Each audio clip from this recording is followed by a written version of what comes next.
नमस्कार विद्यार्थी मित्र हो. आपण व्यक्तिमत्व या प्रकरणाच्या शेवटच्या भागामध्ये आपण व्यक्तिमत्वाचे मापन या संदर्भात चर्चा करणार आहोत. आता व्यक्तिमत्वाचं मापन करत असताना आपण व्यक्तिमत्व हे जे आहे हे खूप व्यापक स्वरूपाचं आहे. व्यक्तिमत्वाचे अनेक विविध पैलू असलेले आपल्याला दिसून येतात आणि यामुळे व्यक्तिमत्वाचं मापन करणं बरंच अवघड आहे. आणि त्यामुळं व्यक्तिमत्वाचं मापन करण्यासाठी आपल्याला विविध गोष्टी, विविध तंत्र मानसशास्त्रज्ञांनी शोधून काढलेली आहेत किंवा त्यांचा वापर अनेक पद्धतीच्या आधारे आपण व्यक्तिमत्व मापन करत असतो. व्यक्तिमत्व मापनाच्या अनेक पद्धती आहेत. आत्मनिवेदन तंत्र असेल, प्रक्षेपण असेल किंवा वर्तनवादी पद्धती असेल, तर विविध तंत्राविषयी आपण थोडक्यात माहिती घेणार आहोत. त्यातलं पहिलं तंत्र आहे आत्मनिवेदन तंत्र, म्हणजे self report measurement of personality. आता व्यक्तिमत्वाचं मापन करणाऱ्या मानसशास्त्रीय ज्या चाचण्या आहेत त्याला आत्मनिवेदन मापन चाचण्या किंवा तंत्र किंवा स्ववृत्त चाचण्या असं म्हटलं जातं. आता चाचण्या ज्या आहेत तर वर्तन नमुन्याचं मापन करणारं वस्तुनिष्ठ आणि प्रमाणित साधन म्हणजे व्यक्तिमत्व चाचणी आपण म्हणतो, की ज्या आधारे प्रश्नांच्या आधारे किंवा विधानांच्या आधारे आपण व्यक्तिमत्व गुणांचं वेगवेगळ्या वस्तुनिष्ठ आणि जे प्रमाणित साधन असतं त्याला आपण मानसशास्त्रीय चाचणी म्हणतो. आणि व्यक्तिमत्वाच्या गुणविशेषाचं आपल्याला ज्या गुणविशेषांचं आपल्याला मापन करायचं असेल त्या गुणविशेषामुळं प्रभावित होणारे वर्तन, भावभावना, विचार यांच्याशी निगडीत प्रश्न तयार केले जातात आणि त्या प्रश्नांच्या समोर अनेक पर्याय असतात. होय नाही असतं, होय नाही अनिश्चित असतं, असे दोनपेक्षा अधिक किंवा असे पर्याय असतात. आणि ह्या चाचण्यांना आपण ते चाचणी प्रयुक्ताला किंवा व्यक्तीला दिल्यानंतर त्यांनी दिलेल्या ती चाचणी सोडवल्यानंतर त्याचं आपण विश्लेषण केल्यानंतर आपल्याला त्या व्यक्तीचं व्यक्तिमत्व काय आहे याचं मापन करता येतं. त्याचे गुणविशेषांचं मापन आपल्याला केलं जातं. त्या अशा ह्या आत्मनिवेदन चाचण्या ज्या आहेत त्यातली पहिली आहे मिनेसोटा बहुविध व्यक्तिमत्व चाचणी, मिनेसोटा मल्टीफेजिक पर्सनॅलिटी इन्व्हेंटरी, MMPI असं या चाचणीला म्हटलं जातं. तर ही चाचणी जी आहे ही मिनेसोटा नानास्थितिक व्यक्तिमत्व चाचणी असं देखील त्याला म्हटलं जातं. 1940मध्ये अगदी सुरुवातीला हॅथवे आणि मॅककिनले यांनी ही चाचणी तयार केली. ह्या चाचणीमध्ये अनेक दोष होते. ते 1989मध्ये ह्या चाचणीची सुधारित आवृत्ती त्यांनी तयार केली. ह्या सुधारित आवृत्तीमध्ये टोटल ह्या चाचणीमध्ये 567 विधानं आहेत आणि प्रत्येक विधानाला 3 पर्याय आहेत. होय, नाही, अनिश्चित असे 3 पर्याय आहेत. यापैकी एक उत्तर निवडायचं, एक योग्य पर्याय म्हणजे त्या व्यक्तीला जो योग्य वाटेल त्यापैकी एक पर्याय निवडायचा आणि ती चाचणी पूर्ण करायची असते. म्हणजे विशिष्ट प्रसंगामध्ये मनुष्य सर्वसाधारणपणे ज्या प्रकारचे वर्तन करतो त्याला अनुसरून ही विधानं आहेत 567. आणि विविध शारीरिक समस्या असतील, निराळ्या गोष्टीबाबतची भीती, व्यक्तीची भावभावना या संदर्भातले प्रश्न त्यामध्ये समाविष्ट आहेत.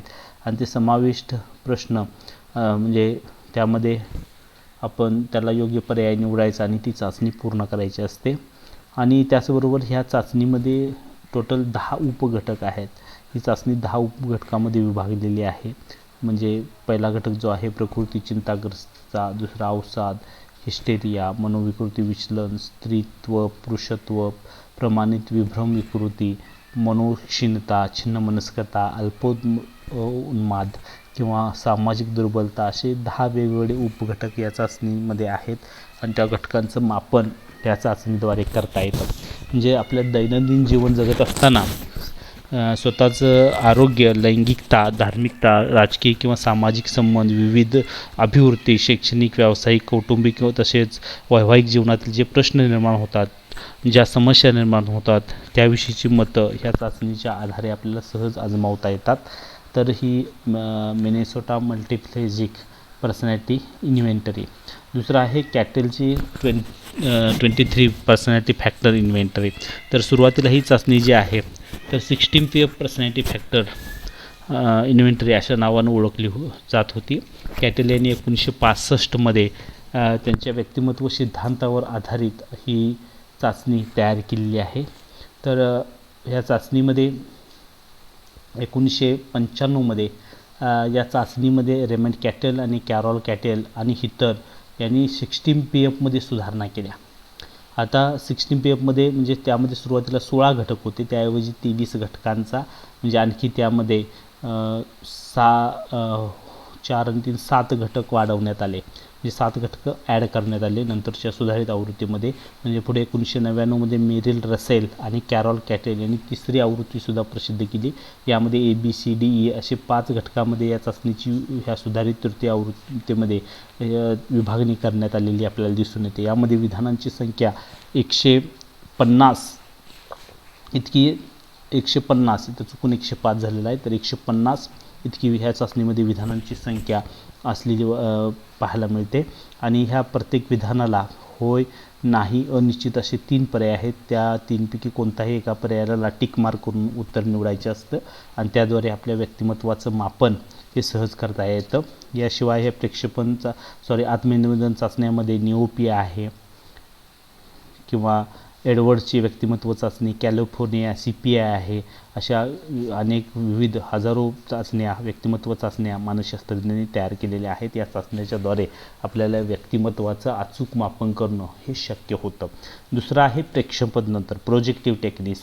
आता हे प्रोजेक्टिव्ह फ्राईडच्या मते व्यक्तीच्या अबोध प्रेरणांच्या तिच्या व्यक्तिमत्वावर महत्त्वपूर्ण परिणाम दिसून येत असतो आणि व्यक्तीच्या अतृप्त इच्छा, वासना, प्रेरणा, भावना सगळं जे आहे तर त्यामुळं व्यक्तीचं व्यक्तिमत्व वळण घेत असते किंवा त्याचा प्रभाव व्यक्तिमत्वावर पडत असतो आणि त्यामुळे व्यक्तिमत्व मापनामध्ये अबोध प्रेरणा आणि अन्य घटकांचा अभ्यास हा महत्त्वपूर्ण ठरतो. आणि त्यासाठी काही हे अभ्यास करायचा असेल तर काही अप्रत्यक्ष तंत्रांचा उपयोग करून म्हणजे व्यक्तीला माहीत नसलेल्या तिच्या अबोध मनातील घडामोडींचा शोध घेतला जातो. आता हे प्रेक्षेपण तंत्र जे आहे व्यक्तीच्या अंतरंगाची माहिती उलगडून दाखवणारं तंत्र म्हणजे प्रेक्षेपण तंत्र असं म्हटलं जातं. प्रेक्षेपण तंत्रामध्ये संदिग्ध, अस्पष्ट व सापेक्षता रचना असे टिपके, चित्रे, आकृत्या अशा उद्दीपकावर व्यक्ती आपल्या प्रेरणा, भावना, आशा, आकांक्षा, विचार, अभिवृत्ती प्रक्षेपित करून त्या व्यक्त करीत असते आणि म्हणून त्याला प्रेक्षेपण तंत्र असं म्हटलं जातं. तर हे प्रेक्षेपण जे आहे नकळतपणे व्यक्तीला माहीत नसताना नकळतपणे व्यक्तीकडून ती अबोध मनातील माहिती, व्यक्तीच्या अतृप्त इच्छा, आकांक्षा, वासना, प्रेरणा हे सगळं माहीत करून घेण्याचा प्रयत्न केला जातो. आता ह्यामध्ये आहे 1921मध्ये हर्मन रोशा या स्विस मनोचिकित्सकाने एक चाचणी तयार केली. तिला रोशाची शाईच्या डागाची चाचणी म्हणून ओळखलं जातं. आता ही शाईच्या डागाची चाचणी जी आहे हे हर्मन रोशा यांनी हे तंत्र विकसित केलेलं आहे. यामध्ये एकूण 11 कार्ड असतात आणि 10 कार्ड पुरुषासाठी 11 कार्ड असतात. 10 कार्ड जी आहेत तर 10 कार्ड ही त्याच्यावरती चित्र असतात. त्यातली काही कार्ड कृष्ण धवल तर काही कार्ड विविध रंगांचे असे असतात आणि शाईच्या डागापासून त्यावर काही चित्र बनवलेली असतात. चित्र विचित्र असे डाग, किचकट कलाकृती, आकृती त्यावर असतात. एकावेळी एक कार्ड देऊन त्या चित्राकडं काळजीपूर्वक त्या प्रयुक्तानं पाहायचं, त्या व्यक्तीनं पाहायचं. हे चित्र कशाचं एक असू शकेल, चित्र पाहताना आपल्याला काय वाटतं, काय आठवतं या प्रश्नाची उत्तरं त्यांनी द्यायची असतात. आणि ही जी प्रयुक्त प्रश्नांची उत्तरं देतो त्यामधून त्याच्या भावभावनांचं, प्रेरणांचं प्रतिबिंबित त्याच्या उत्तरामध्ये आपल्याला दिसून येतं. अशा प्रकारच्या प्रतिक्रियामधून अप्रत्यक्षपणे व्यक्ती आपलं अंतरंग उघडून सांगत असते आणि मग हर्मन रोशाची चाचणी जी आहे तर त्या आधारे आपल्याला व्यक्तिमत्वाचं नकळतपणे मापन करता येतं. म्हणजे हे व्यक्तिमत्व मापत असताना याच्यामध्ये म्हणजे ते चित्र दाखवल्यानंतर ते शाईचं संपूर्ण चित्र पाहून प्रतिक्रिया दिल्या आहेत का, त्या चित्राचा विशिष्ट भागच बघितलेला आहे, शाईच्या डागाचा आकार, रंग, विविध छटा यांचा विचार केलेला आहे का, संपूर्ण प्रक्रियेमधून कोणतं प्रतिबिंब पाहायला मिळते या सगळ्याचा विचार त्यामध्ये केलेला असतो. आणि मग त्या आधारे खूप त्याचं इव्हॅल्युएशन ह्या चाचणीचं किचकट आहे तर त्याच्या आधारे आपण अप्रत्यक्षपणे व्यक्तीच्या व्यक्तिमत्वाचं आपल्याला मापन करता येतं. दुसरं आहे चित्र अवबोधन चाचणी, थेमॅटिक परसेप्शन टेस्ट, त्याला TAT टेस्ट असं देखील म्हटलं जातं.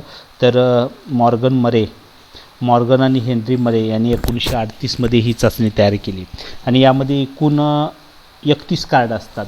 10 कार्ड पुरुषासाठी, 10 कार्ड स्त्रियासाठी, 10 कार्ड दोघांसाठी आणि 1 कार्ड ब्लँक असतं, रिकामी असतं. एका वेळेला एका व्यक्तीला आपण 21 कार्ड देतो. पुरुष असेल तर पुरुषासाठी असलेली 10 आणि दोघांसाठी मिळून असलेली 10 आणि 1 रिकामं कार्ड, असे 21 कार्ड आपण देत असतो.